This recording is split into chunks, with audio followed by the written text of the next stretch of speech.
Selamat siang semuanya, perkenalkan saya Ilen Feodora Wirawan dari SMA Fons Vita 1 Jakarta Timur.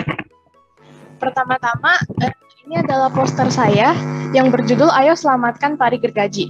Nah, untuk pertama kali setelah saya mengikuti briefing, itu saya mencari referensi dari berbagai situs internet dan akhirnya saya memutuskan untuk membuat vektor saja. Nah, untuk background-nya di sini itu adalah background laut yang ada karangnya serta ada ikan-ikan sebagai tanda kehidupan di sana, digradasi dari paling gelap ke paling terang yang paling atas. Selanjutnya untuk judulnya, saya memakai font cookies. Nah, font ini saya memakai teknik offense path itu untuk membuatnya jadi satu huruf dan bisa digradasi. Nah, itu untuk membedakan judul dan juga isinya. Selanjutnya ada perkenalan ikan pari. Nah, poin perkenalan ikan pari ini saya isinya dengan ilustrasi ikan pari di sini. Dan juga ada bagian-bagian dari tubuhnya. Karena seperti yang ada di video, di cara melepaskannya itu ada kata-kata seperti memegang pangkal rostrum seperti itu. Jadi agar lebih tahu lagi di bagian mana, ini ada bagian-bagiannya. Selanjutnya ada isinya, itu isinya ada cara melepaskan pari gergaji. Di sini saya ada screenshot videonya, lalu saya clipping mask dengan shape lingkaran. Jadi dia bentuknya lingkaran. Dan ada tulisan-tulisannya, serta saya sudah nomori agar bacanya lebih gampang dan lebih urut. Selanjutnya ada fakta dari ikan pari gergaji ini. Faktanya ini menurut yang sudah di briefing kemarin. Dan ada link penemuan ikan itu dan juga ada nomornya. Terus pelepasan video pari gergajinya ada linknya juga di situ. Selanjutnya untuk pemilihan warna biru, kenapa saya memakai warna biru? Itu karena warna biru itu kan identik dengan air seperti itu. Lalu ikan parinya berwarna abu-abu seperti yang ada di Indonesia. Fontnya kenapa saya memakai font cookies? Karena font cookies itu kan tidak monoton dan jatuhnya seperti tidak tajam seperti itu. Sesuai sama konsep saya yang memilih konsep berbentuk vektor. Sekian, selebihnya mohon maaf. Terima kasih.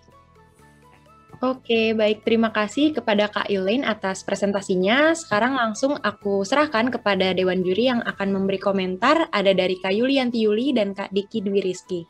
Oke, mungkin kita bisa alihkan terlebih dahulu kepada Kak Diki untuk memberikan komentar pertama. Silakan, apakah Diki sudah bergabung? Oke, halo. Halo, selamat siang, Elaine. Siang, Kak. Jelas ya suara saya? Jelas.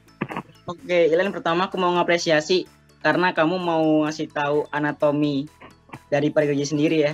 Dan ini baru aku temukan kali ini dari peserta yang lain. Jadi ini penting untuk disampaikan juga bahwa ada beberapa kita yang awam kan belum tahu nih apa itu rostrum atau apa itu shirip ataupun yang lainnya spiracle itu apa. Jadi thanks buat Elaine udah highlight ini.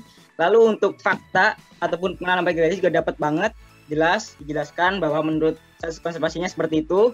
Lalu cara penyampaian cara melepaskan pari gergaji juga udah urut. Udah apa yang ada di video, meskipun nggak semua ya, itu Elaine memadatkan ya, jadi lebih padat gitu jadi satu. Namun di sini untuk yang ini Elaine untuk yang pelaporannya itu kayaknya terlalu kecil. Jadi orang nggak tahu nih, emang setelah kita kenalan kita tahu cara melepaskannya. Lalu bagaimana cara melaporkannya? Itu mungkin ke depan bisa di hide lagi tuh, tadi kasih shape di belakangnya ataupun shadow. Jadi orang tahu pelaporannya bagaimana. Bicara overall bagus sih. Oh ya, untuk logo juga Elaine. Logonya harusnya disamain jadi satu aja gitu. Di atas atau di bawah. Iya. Gitu. Nggak bisa-bisa ya. Itu. Iya, baik Kak. Terima kasih Kak. Dari aku mungkin Kak Yuli.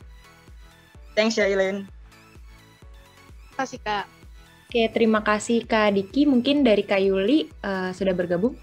Jika belum, kita akan alihkan terlebih dahulu ke Dewan Juri yang lain ya. Mungkin dari Kak Adi Nugroho dipersilakan untuk memberikan feedback atau komentarnya. Elaine, Suara saya terdengar nggak? Terdengar ya? Terdengar, Kak. Oke. Di sini keren sih, saya suka ngeliat. Jadi dirimu bikin ilustrasi di belakangnya ya sebagai background ya. Jadi kayak deep blues-nya tuh berasa. Ini pakai Illustrator ya? Iya, pakai Adobe Illustrator. Nah, paling sih gini, bener tadi kata Mas Diki kan, logo kalau bisa dijadiin satu aja logo, ya, sama pemberitahuan. Iya, iya. Saya sama persis seperti Mas Diki sampaikan. Sama ini juga, coba deh di zoom ke logonya deh. Di zoom ke logo yang Sofis misalkan. Nah, nanti di Ilen nanya nih sama Mas Diki nih, Mas Diki, kalau misalnya logonya backgroundnya warna gelap, apakah logonya tetap warna hitam? Soalnya nggak kelihatan kan warnanya. Bener nggak? Untuk contoh deh, background kita nih di Certified Create Complete kan. Ada logonya Microsoft, ada Adobe. Kalau backgroundnya gelap kan jadi warna putih kan, terang kan. Bener nggak? Iya, benar-benar. Nah, terus coba ditanyakan. Sama juga, sama gini, Conservation Leadership Program itu seperti apa kalau misalnya logonya gelap gitu. Kalau backgroundnya gelap. Itu aja sih. Thank you, Elaine. Keren. Makasih, Kak. Oke, terima kasih Elaine dan Kak Adi atas komentarnya.